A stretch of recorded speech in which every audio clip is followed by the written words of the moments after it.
إبراهيم إنك حميد مجيد اللهم بارك على محمد وعلى آل محمد كما باركت على إبراهيم وعلى آل إبراهيم إنك حميد مجيد رب يسر ولا تعسر وتمم بالخير وبك نستعين.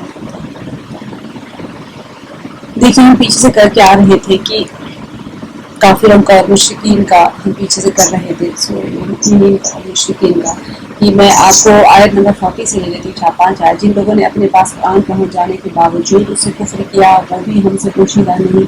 یہ بڑی باوقار کتاب ہے جس کے پاس باطل بھٹک بھی نہیں سکتا اس کے آگے سے نہ اس کے پیچھے سے.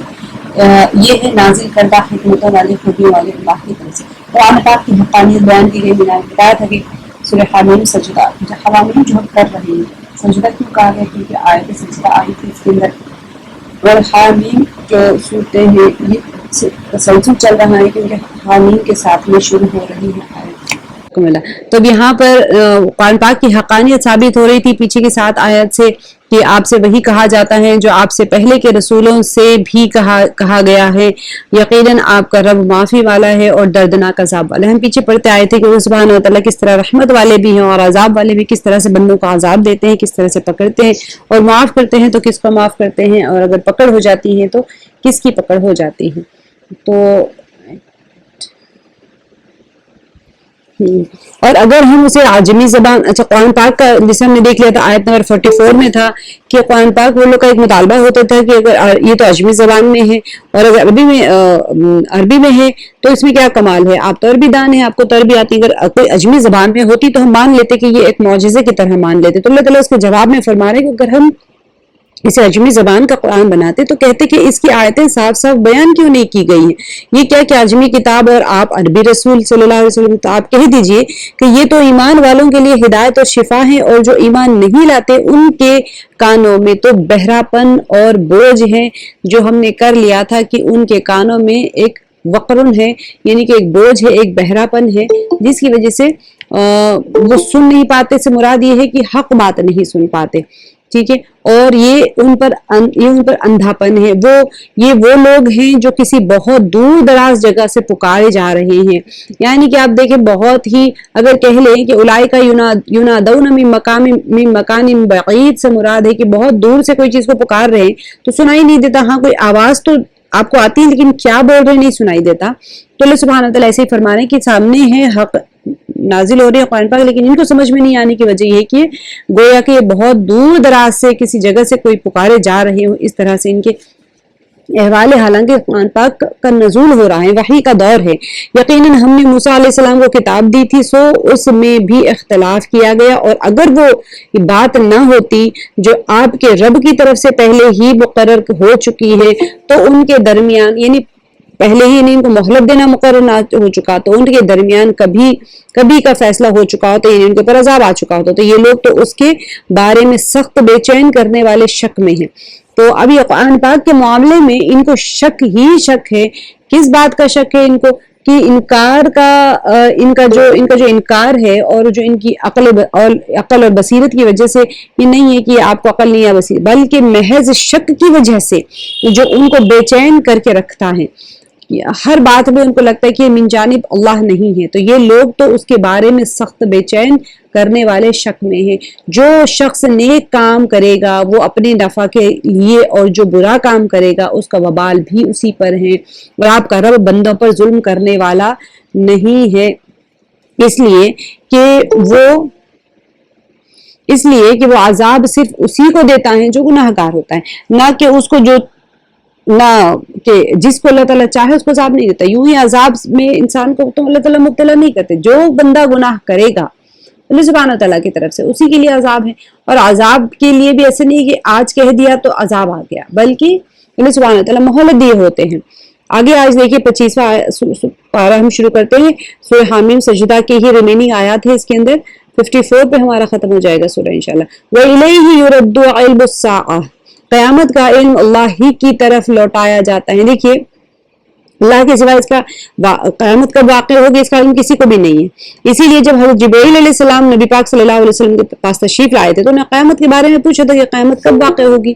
تو آپ صلی اللہ علیہ وسلم نے فرمایا کہ مل مسئول عنہا بعلم من السائل، اس کی بابت مجھے بھی اتنا ہی علم ہے جتنا تجھے ہے، یعنی جبریل علیہ السلام کو بھی نہیں پتا کب آنے والی ہے۔ آپ صلی اللہ علیہ وسلم نے فرمایا کہ مل مسئول، جو سوال کیا جا رہا ہے، عنہا، اس قیامت کے بارے میں، بعلم من السائل، تو اس کے بارے میں اتنا ہی علم ہے جتنا کہ سائل کو ہے۔ سائل کون ہے؟ یہاں پر جبریل علیہ السلام ہے، تو میں تو جسے زیادہ نہیں جانتا۔ دوسرے مقامات پر اللہ تعالیٰ نے فرمایا الی ربک منتہاہا، تو یہ قیامت کے بارے میں کب آنے والی ہے، ان کو بڑا ایک سوال رہتا تھا۔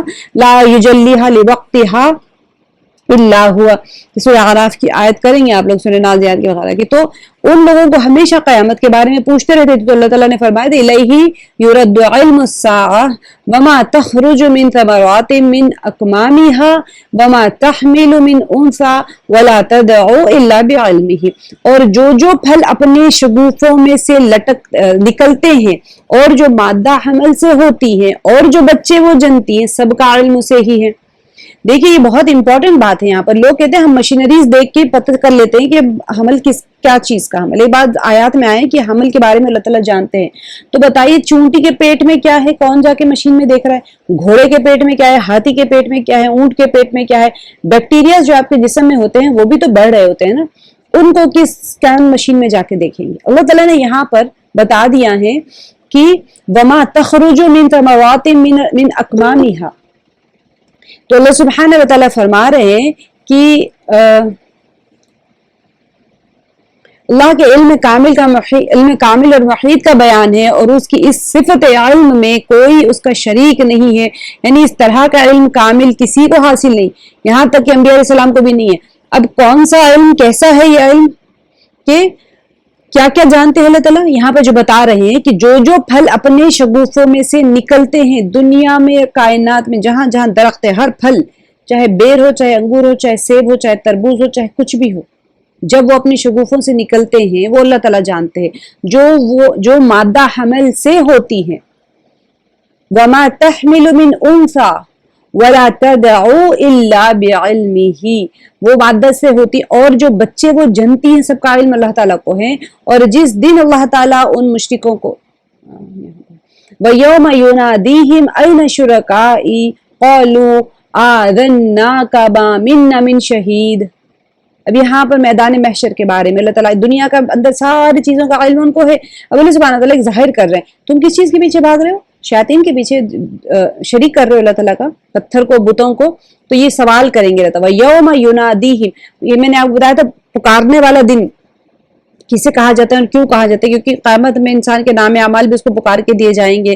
یوم تناد ہم نے پڑھ لیا، قیامت کو بھی ہم یوم تناد کہتے ہیں کہ وہ دن جو ہوتا ہے وہ پکار کے اعمال نامے بھی دیے جاتے ہیں، جہنمیوں کے نام میں اعمال بھی پکار کے دیے جاتے ہیں، تو اسی وجہ سے اس کو یوم تناد بھی کہا جاتا ہے۔ تو اور جس دن اللہ تعالیٰ ان مشرکوں کو بلا کر دریافت فرمائے گا میرے شریک کہاں ہیں، وَيَوْمَ يُنَادِيهِمْ، ان لوگوں کو بلایا جائے گا، اَيْنَ شُرَكَائِي، میرے شریک کہاں ہیں، تو کیا کہیں گے، قالوا، وہ مشرکین کہیں گے، وہ جواب دیں گے، آذَنَّاكَ، وہ کہ ہم نے تو تجھے کہہ سنایا کہ ہم میں سے تو کوئی اس کا گواہ نہیں ہے، آذَنَّاكَ مَا مِنَّا مِن شَهِيدٍ، نہیں ہے ہم میں سے، ہم نے اذن کہتے ہیں کانوں کو، تو آذَنَّاكَ ہم نے تو آپ کو سنا دیا ہے، مَا مِنَّا مِن شَهِيدٍ، ہم میں سے تو نہیں، ماں یہاں نافیہ ہے، نہیں ہے ہم میں سے، من شہید، کوئی گواہ، ہمیں نہیں پتا کون تھا، ہمیں نہیں پتا ہمارے وہ گواہ کا، وہ جو ہمارے معبود ہے وہ کہاں بھاگے، یعنی آج ہم میں سے کوئی شخص یہ ماننے کے لیے تیار نہیں کہ تیرا کوئی شریک ہے۔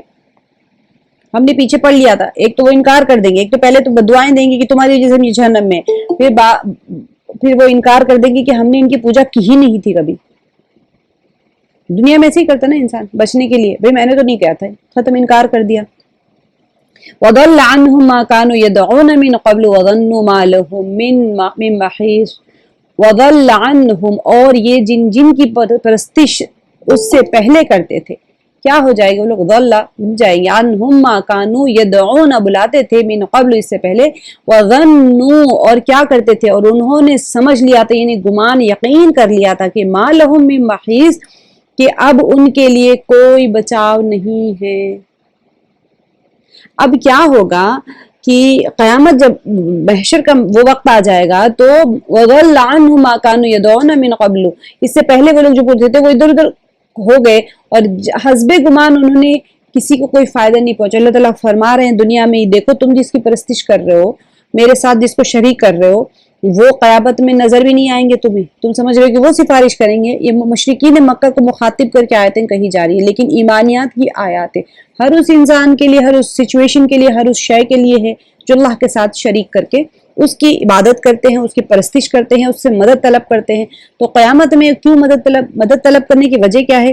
دنیا میں رہ کے کہ یہ ہماری سفارش کریں گے کل قیامت میں اللہ تعالیٰ کی بارگاہ میں، اللہ تعالیٰ کے سامنے ہمیں بچا لیں گے، ہمارے گناہوں سے بچا لیں گے. تو اللہ تعالیٰ فرما رہے ہیں کہ نہیں، ایسا ہونے والا نہیں ہے. ادھر ادھر وہ لوگ اور یہ جن کی پرستش اس سے پہلے کرتے تھے وہ ان کی نگاہ سے گم ہو گئے، یعنی کہ وہ ادھر ادھر ہو گئے اور حسب گمان انہوں نے کسی کو کوئی فائدہ نہیں دیا. تو آگے اور انہوں سے وہ لوگ سمجھ گئے کہ یہ گمان جو تھا نا، یہ یہاں پر جو وظنوا جو کہا ہے، یہ گمان یقین کے معنی میں، یعنی کہ قیامت والے دن وہ یہ یقین کرنے پر مجبور ہوں گے کہ انہیں اللہ کے عذاب سے بچانے والا کوئی نہیں، اور انہوں نے سمجھ لیا کہ اب ان کے لیے کوئی بچاؤ نہیں ہے. لا يسأم الانسان من دعاء الخیر وان، دیکھیے اتنے بہترین انداز میں اللہ تعالیٰ نے فرمایا کہ بھلائی کے مانگنے سے انسان تھکتا نہیں ہے. یعنی کہ دنیا کا مال ہے، اسباب صحت، انسان بہت کتنی چیزیں ہم مانگتے ہیں، ہماری تو لسٹ ہی نہیں ختم ہوتی ہے. یعنی اتنی ساری نعمتوں کے دنیاوی نعمتوں کے مانگنے سے انسان کبھی بھی نہیں تھکتا، بلکہ مانگتا ہی رہتا ہے. انسان سے مراد یعنی کہ ایک نارمل بہت بڑی کیٹیگری آف انسان.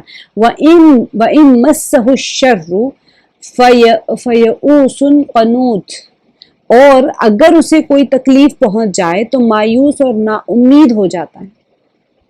وَإِن مَسَّهُ، مس کہتے ہیں اصل میں چھونے کو، یعنی کہ تکلیف کا پہنچنا اتنا لائٹ ہے کہ آپ کو کوئی چیز ٹچ بھی کر جائے تو فیل کر لیتے، یعنی تکلیف صرف فیل بھی کر لیا ہو انسان تو وہ کوئی تکلیف پہنچے تو کیا ہو جاتا ہے، وہ مایوس اور نا امید ہو جاتے ہیں. تکلیف پہنچنے پر فوراً مایوسی کا شکار ہو جاتا ہے. جبکہ اللہ کے جو نیک بندے ہوتے ہیں، مخلص بندے ہوتے ہیں، ان کا حال کیا ہوتا ہے اس سے بالکل الگ ہوتا ہے. وہ ایک تو دنیا کے طالب نہیں ہوتے، ان کے سامنے ہر وقت آخرت ہی ہوتی ہے.